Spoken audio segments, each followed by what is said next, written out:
Si buscamos el término protestar en un diccionario, encontraremos una definición similar a la siguiente. Manifestar desacuerdo por algo. Por consiguiente podemos definir que protestante, es aquella persona que, al ejercer la protesta, manifiesta su desacuerdo por algo. Por supuesto, a partir del siglo XVI, esta palabra cargó con un significado, específicamente aplicado a los reformadores, que expresaron o manifestaron su desacuerdo, con los criterios tradicionales aplicados por la Iglesia Católica Romana, considerándolos alejados del verdadero cristianismo bíblico y apostólico, de los primeros siglos de la Iglesia. En la historia de la Iglesia de Cristo, muchos fueron y son, los verdaderos cristianos que resistieron y resisten, y resistirán aún los atropellos, desvíos y falsificaciones ejercidas por la institución religiosa, fundada por el emperador Constantino en el año 312.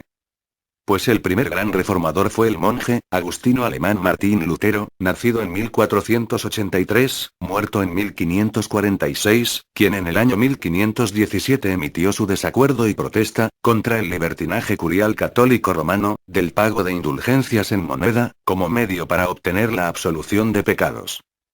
La causa desencadenante, sucedió cuando llegó cerca de Wittenberg, un fraile dominico llamado Juan Tecel, recogiendo dinero para acabar la construcción de la iglesia de San Pedro en Roma, dando indulgencias a cambio, con autorización del mismo Papa y del arzobispo de Mainz. Tecel afirmaba, que cada vez que se oía sonar el dinero al caer en la caja de recaudación, se libraba un alma del purgatorio. El pueblo entendió que se compraban no solo el perdón de los pecados pasados, sino aún el derecho de pecar durante unos días futuros, doctrina que soltó todos los lazos de la inmoralidad. Lutero aún era sacerdote católico, y escribió indignado, las 95 famosas tesis, clavándolas en la puerta de la catedral de Wittenberg. Por lo expuesto, un diccionario secular que poseo, dice esto del protestante. Protestantismo. Teología 1. Movimiento religioso nacido en el siglo XVI, y promovido por Lutero, que al no reconocer la autoridad papal, se separó de la Iglesia católica. Teología 2. Conjunto de los protestantes. Protestante, viene de protestar, o que protesta, y que sigue el luteranismo o cualquiera de sus sectas, anglicano, calvinista, evangelista. Teología 3. Perteneciente a sectarios. El diccionario etimológico, también dice que protestar, viene de testificar, y lo veremos más adelante. Todo esto dice el gran diccionario Everest, de la lengua española en la página 1803, editorial Everest Sociedad Anónima. A partir de esta pequeña introducción, podemos citar la conveniente actitud del catolicismo romano, de definir al protestante sencillamente como el seguidor de Lutero, y de la religión que éste fundara hace solo 500 años, separándose de la verdadera iglesia fundada por Cristo sobre Pedro, hace 2000 años. Por supuesto esto es inexacto, y el presente escrito intenta aclarar, esta tendenciosa tergiversación, para toda persona que desee comprender, por qué un protestante es protestante. ¿Y qué es el protestantismo en la Biblia? Desde la época apostólica, se predicaba y exhortaba al pueblo advirtiendo respecto de las creencias heréticas, que se intentaban infiltrar. No son pocos los pasajes en que los mismos apóstoles, toman precaución respecto al tema, y aconsejan no solo detectarlas, sino combatirlas doctrinalmente hablando. Pablo en su carta a los Gálatas, declara anatema a todo el que predique otro evangelio, y aunque así sean ellos mismos quienes lo hagan, o un ángel bajado del cielo, sea anatema, dando a entender que no importa quién sea el que hable, sino lo que se dice. Para el apóstol es mucho más importante el mensaje transmitido, que aquel que lo transmite. Concepto totalmente contrario a la famosa infalibilidad papal, que indica que lo que diga el Papa es cierto y verdadero, aunque no exista en el canon bíblico. El mismo apóstol Pablo, instruía a su discípulo Timoteo, a tener cuidado de los que prediquen fábulas. Le encargó predicar la palabra del Evangelio de la gracia de Dios, redarguyendo, exhortando y reprendiendo a quienes fueran voceros de esas fábulas, que no hacían más que apartar a la gente del verdadero Evangelio. Cita del apóstol Pablo a Timoteo. Segunda de Timoteo 4, 1 al 5. Te encarezco delante de Dios y del Señor Jesucristo, que prediques la palabra. Insta a tiempo y fuera de tiempo. Redarguye y reprende, y exhorta con toda paciencia y doctrina.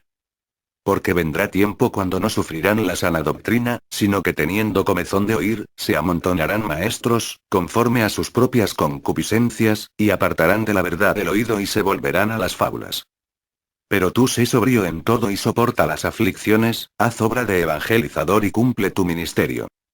Ahora díganme. ¿Cuál sería entonces la actitud de Timoteo, en caso de toparse con un predicador de fábulas? Pues les digo que la misma actitud de Lutero. ¿O hubiera aceptado que paguen el perdón de pecados presentes y futuros? Pablo reprendió al mismo apóstol Pedro, cuando entendió que una actitud de este, no era concordante con el evangelio recibido. Pablo no tuvo cuidado en reprender a Pedro por su hipocresía, cual Pedro para muchos fue el primer papa inefable, y cara a cara le manifestó su protesta o indiferencia ante lo que enseñaba. Miren lo que dice. Pero cuando Pedro vino a Antioquía, le resistí cara a cara, porque era de condenar. ¿Cómo? ¿Resistió cara a cara al primer inefable papa, aún con actitud condenativa hacia él? En su carta a Tito, también el apóstol deja claras instrucciones, de combatir la falsa doctrina y los falsos evangelios. El sentir constante de Pablo, es levantar voces en contra de las enseñanzas y prácticas heréticas. Recordemos Tito 1, 13 al 14. Este testimonio es verdadero. Así que por tanto, repréndelos duramente, para que sean sanos en la fe, no atendiendo a fábulas judaicas, ni a mandamientos de hombres que se apartan de la verdad. En definitiva, ¿qué le pide Pablo a Tito? Habla, exhorta, reprende, no te quedes callado. En resumidas cuentas le dijo, expone tu desacuerdo hacia las enseñanzas de falsos evangelios. Ahora les digo que lo mismo hizo Martín Lutero. El apóstol Judas, es mucho más directo exhortando al pueblo de Dios, a contender ardientemente por la fe dada una vez a los santos. Dice, una vez dada, lo cual contradice la doctrina católica a través de los siglos, a mano de sus papas infalibles. Pregunta. ¿Cuál sería entonces la actitud de los discípulos del apóstol Judas, al toparse con alguien que predica una fe diferente, a la que fue una vez dada? Lo mismo hizo Martín Lutero. Es lógico que una de las maneras de llevar a cabo esta misión, es elevando una protesta, en caso de encontrar desvíos doctrinales, en la transmisión y práctica del mensaje. Eso hizo Martín Lutero.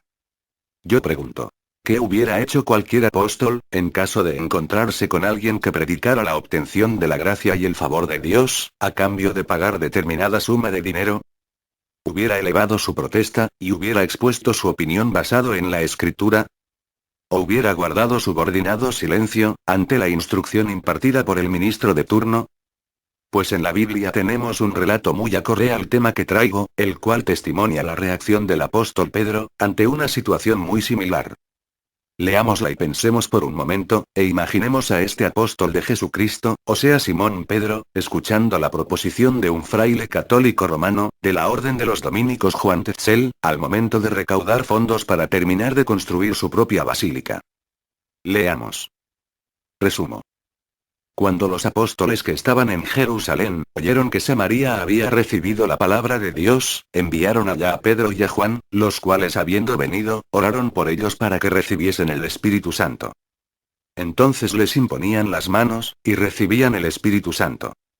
Cuando vio Simón, que por la imposición de las manos de los apóstoles, se daba el Espíritu Santo, les ofreció dinero, diciendo: Dadme también a mí este poder, para que a cualquiera a quien yo impusiere las manos, reciba también el Espíritu Santo. Entonces Pedro respondió: Tu dinero perezca contigo, porque has pensado que el don de Dios se obtiene con dinero, y no tienes tu parte ni suerte en este asunto, porque tu corazón no es recto delante de Dios. Arrepiéntete de tu maldad, y ruégale a Dios, y tal vez te sea perdonado el pensamiento de tu corazón, porque en amargura y en prisión de maldad, veo que estás. Atención a esto. Resumo. Y ellos, habiendo testificado, repito, habiendo testificado, y hablado la palabra de Dios, se volvieron a Jerusalén. La palabra protesta, viene del verbo latín, protestari. Esta palabra está formada del sufijo, testari, de protestari. Testari, se traduce como testificar. Aclarando las cosas. Los diccionarios manipulados por los católicos, pretende darle raíz al protestante, como salido de Martín Lutero. Los diccionarios tendrían que decir que el protestante, viene de la raíz apostólica, y no de Lutero. Lutero no fue el primero que protestó contra las falsas doctrinas. Lo fueron los apóstoles. pero se la adjudicaron a Lutero, para darle una falsa raíz al que es protestante, o mejor dicho a los que protestan contra los papas como hacemos nosotros, y hacerse ellos los que están de parte de los apóstoles. Pero si Pablo se hubiera topado con ellos 400 años después de Cristo, se hubieran visto rotundamente obligados a llamarle protestante a él. ¿Y por qué lo digo? Pues lean. Hechos 20, 26 al 27. Por tanto, yo os protesto en el día de hoy, que estoy limpio de la sangre de todos, porque no he rehuido anunciaros todo el consejo de Dios. ¿Cómo?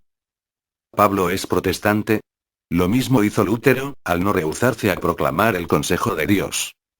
El protestante, primeramente es cristiano. No por pertenecer a una institución con bonito cartel en la puerta. Jesucristo no reconoce a su iglesia por el cartel que tenga en la puerta. Dios en este mismo momento, está viendo quiénes son su iglesia, no cuál sea su denominación, sino lo que hacen, porque conoce el Señor a los que son suyos, y apártese de iniquidad, todo aquel que invoca el nombre de Cristo.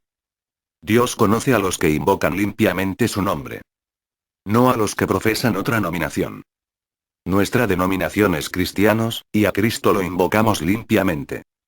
Por esto Dios nos conoce, porque guardamos sus mandamientos. El que dice yo le conozco, y no guarda sus mandamientos, el tal es un mentiroso, y la verdad no está en él. Sea cual sea el medio por el cual oíste la palabra de Dios, cumplila como está escrita, y Dios te conoce. Todo aquel que practica el pecado, no le ha visto ni le ha conocido. Jesús dijo: Si me amas, guarda mis mandamientos. La estrecha relación que Jesús expresa entre él y los hombres, no es por denominaciones y raíces como indagan los católicos, sino por obediencia a sus palabras. Si alguno ama a Dios, es conocido por él. Entiende que el que te tiene que reconocer y aprobar, es Dios, y no los malignos y católicos. Por más que tengan enormes cruces colgadas del pecho, o Biblias bajo el brazo, o se vistan con llamativos atuendos, o se arrodillen en majestuosas catedrales, si no guardan sus mandamientos, Dios no los conoce, y de nada les sirven sus raíces y denominación. Jesucristo escudriña el corazón de los hombres. El católico gusta llamar luterano a su contendiente, y no cristiano apostólico, porque si nos llamaran cristianos o apostólicos, dejaría expuesto y evidenciado, que su fe, no sería cristiana. ¿Se entiende eso? Entonces le ponen al que protesta un esquivete, llamado luteranismo, para evadir la realidad apostólica del que protesta o testifica, contra aquellos que no guardan los mandamientos de Dios, para guardar los de los papas.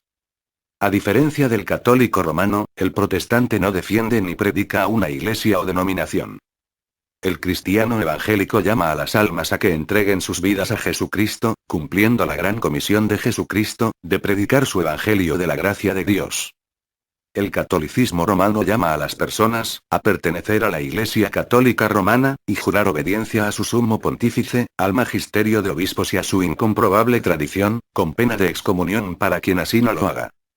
Para eso vean los anatemas, de maldiciones y excomuniones para quienes no cumplan los cánones, del Concilio de Trento. Legajo 23 del Magisterio. El pontífice romano, en efecto, tiene en la Iglesia, en virtud de su función de vicario de Cristo y pastor de toda la Iglesia, la potestad plena, suprema y universal, que puede ejercer siempre con entera libertad. Estos son los escritos de Lutero. Si hemos de permanecer fieles a las Escrituras y al Señor Jesucristo, debemos contender ardientemente, por la fe una vez dada a los santos. Si no vamos a estar firmes donde la Iglesia antes estuvo firme valientemente, y si no vamos a defender adecuadamente la fe, finalmente traicionaremos nuestro tesoro más grande, la autoridad de la palabra de Dios. Si no hablamos con la voz más clara posible donde la fe está sufriendo ataques, vamos a huir de la batalla y finalmente, vamos a perder el patrimonio que nos han legado los fieles maestros del pasado. ¿Y qué tiene de malo eso? Ese sí que es un argumento bíblico. ¿Pero por qué no les gusta a los católicos? Obviamente porque ese argumento bíblico, va en contra de sus inventos dogmáticos. A lo que le llaman la Reforma Protestante, no fue solo un movimiento de queja contra la venta de indulgencias, sino que fue una testificación teológica. Y les hago saber que nadie reformó nada. Aquí los reformadores del Evangelio apostólico son ustedes.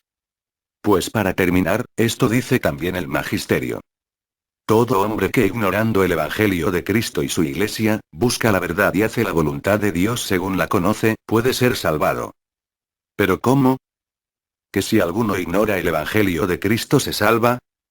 ¿Acaso están locos? Inventaron su propio evangelio, antievangelio, ¿y por qué no inventan también su propio reino de Dios? ¿Por qué no inventan también a su propio Jesucristo? Pero yo les aconsejo, ya que son tan buenos inventores, que inventen su propia puerta de salida, y se manden a mudar de la Iglesia Católica. Ese sería el invento más grande de la Iglesia Católica Romana. Escapar de sí mismos. Amén.